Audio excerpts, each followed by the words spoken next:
Matt Fitzpatrick's tied fourth-place finish at the WGC FedEx St Jude Invitational was the latest in a long list of consistent performances for the 24-year-old Englishman. Although he's without a win since September, he's finished inside the top 20 in half his starts this season. And Matt Rose sat down with him to reflect on the last 12 months. OK, Matt, so the PGA Tour season pretty much drawing to a close now. I'm going to give you the opportunity, pretend we're still at school. What would you rate your year? I'd probably give it a B+. Achieved my goal of getting my PGA Tour card. And I've played really well so far this year and kept my world ranking. I actually think I've moved up since the start of the year. So, yeah, those are the positives, definitely.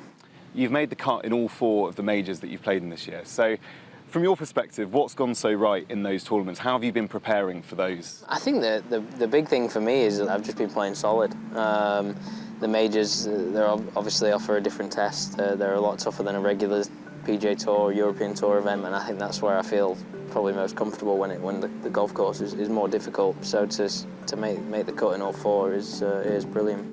Has that come with experience, do you think, learning to kind of gear your game for each major and the different challenges that each major possesses? I think so, yeah. I think having that experience of playing all 4 of them now a good number of times, silly as it sounds, just playing well.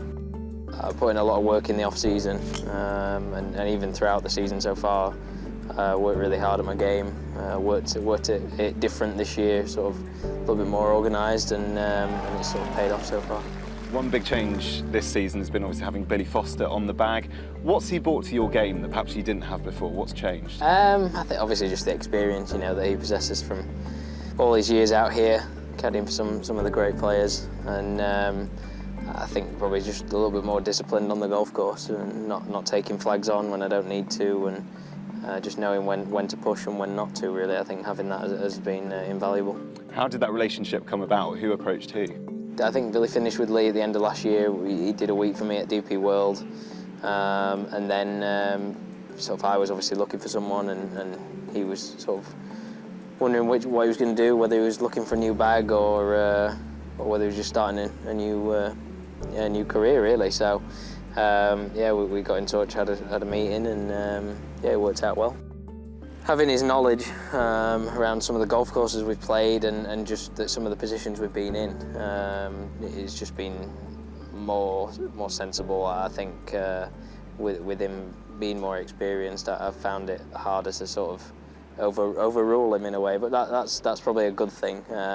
Sometimes I've probably wanted to take the aggressive route, and he sort of just calmed the situation down and just said, just play it to there, and we'll take a bogey or try and make par, So that's definitely been a big help. And what about your playing schedule? Because obviously you're playing across both the European Tour and PGA Tour. So how have you found that? Where are you basing yourself now? Yeah, so I'm in Sheffield half the year, and I'm in Florida half the year. So obviously for the first half of this season, it's worked out great. We play a lot over here. So the second half, back to Europe, and then I'll go back to Sheffield. So for me personally, as long as I keep playing well, it works out perfectly. Get the best of both worlds, being over here and over there. So as long as it stays like that, I'll be happy. And you mentioned Sheffield there. Sheffield United, I know you're a Sheffield United fan. I saw you've got the blades on your head cover. What are you expecting? They're in the Premier League this year. That must be pretty exciting for you to be able to see them do that. Hey, absolutely. Yeah, it's brilliant. It's going to be a great season regardless of what happens. Got to know some of the players now, and that's been great to sort of get to know them. I know they like their golf, so that's good. But yeah, I think it'll be. I think the players are looking forward to it, and I don't see why we can't do okay. Are you going to try and get down there? I've got a season ticket for this year, so yeah, so I'll catch quite a few games, yeah. In between your golfing schedule? Exactly. I think if there's a game during a certain week, I might have to take it off. I like that. Matt, thanks for joining us. Thank you. Good luck this year. Cheers, thank you.